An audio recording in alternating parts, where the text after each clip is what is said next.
I introduce everyone to Matt Schulz. He's with LendingTree, the Chief Consumer Finance Analyst. I think I read an article last week talking a little bit about how Arizona is now one of the most expensive places to live. So let's talk about this household debt. Where are we? We're at record levels, and we're likely only going to keep climbing. Latest quarterly report from the New York Federal Reserve showed that Americans have a grand total of about $1.8 trillion in overall household debt. When you factor in everything from mortgages to credit card debts to student loans, auto loans, and on down the line. So that's an awful lot of money. It's almost a hard number to wrap your brain around, but it's what Americans are facing in terms of debt. Let's talk about this too, because there was a recent study that came out that showed that here in Arizona, it now costs $294,982 to raise a child here in Arizona. That number, my jaw dropped. That is a massive amount of money for one child in our state. Yeah, and the thing is that in that report that we did, it's basically a bare bones number. That doesn't include things like emergency savings or vacations or college savings or anything like that. With that, we're talking about things like an extra bedroom for needing for an apartment or clothing and basic stuff like that. So the real problem there, or one of the biggest problems there, especially in Arizona, but in a lot of places, is that there's just not enough childcare facilities around. It's not necessarily an issue in big cities like Phoenix and that sort of thing, but when you get further out into Arizona, into smaller areas, they are literal childcare deserts where there's just not enough supply out there in terms of childcare services, so they can end up charging a huge amount of money, and that's a big part of what that cost is.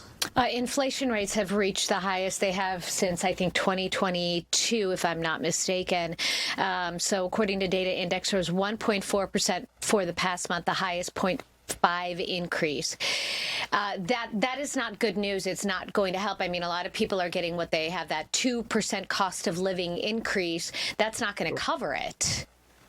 Yeah, and the difficult thing is that it's not just any one particular thing that's driving stuff. Definitely everybody has recognized that gas prices have gone through the roof, and that's a big part of what's contributing to that number.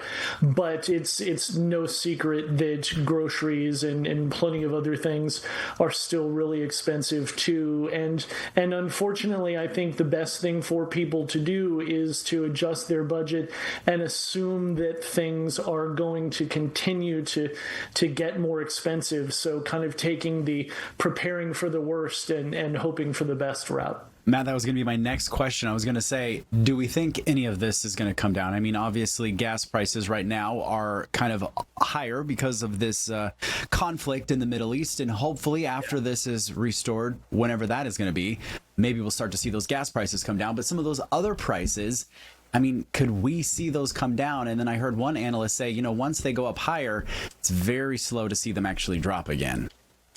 Yeah, if exactly. They do at all. Yeah, I mean, I've heard people compare it to where prices tend to take the elevator up and the stairs down, and so it ends up, if you have lower prices, it takes a long time for them to come down.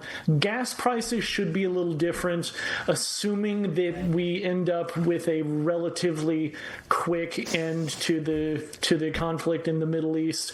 When that is all wrapped up, hopefully fairly soon, gas prices should fall significantly, but I wouldn't hold my breath for an overall drop in in prices in any like major degree anytime terribly soon, unfortunately. We spoke with a expert yesterday talking about the increase in foreclosures that we're seeing.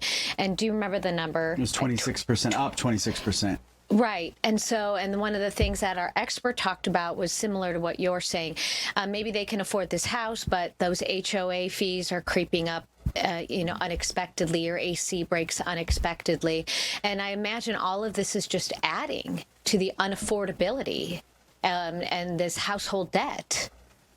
Yeah, I mean, affordability is the word of the moment. There's no question about that. And especially if you're a homeowner, it is just so incredibly important that when you are thinking about what you can afford, that you think beyond the principal and interest of the mortgage, and that you include things like the PMI, private mortgage insurance, your homeowner's insurance, your property taxes, your HOA's fees, but then also maintenance stuff. Like you were saying, if somebody's air conditioning breaks, or you end up having a crack in a foundation or something like that, there are costs that just continue and continue. And so the more you can do to at least have those sorts of costs in mind, and building kind of a emergency fund to manage those sorts of costs to the degree that you can, it's a really good idea.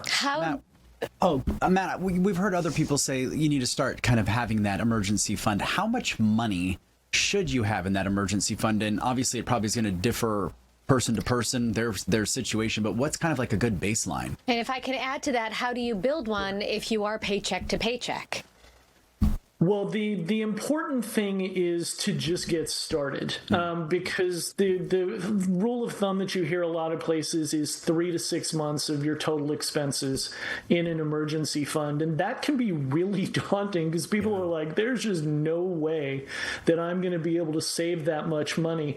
What really, really matters the most is getting in the habit of putting what money you can away when you can, and putting it into a high yield savings account that can generate 3.5–4% interest on that money. And so it's not so much a question of setting the end destination goal of how much you want to have. It's more about getting in the habit and getting used to putting that money away.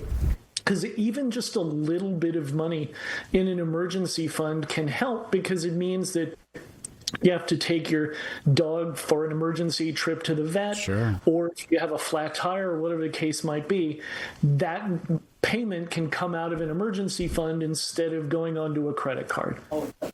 Wonderful. Thank you. Matt, we appreciate your time. Thank you.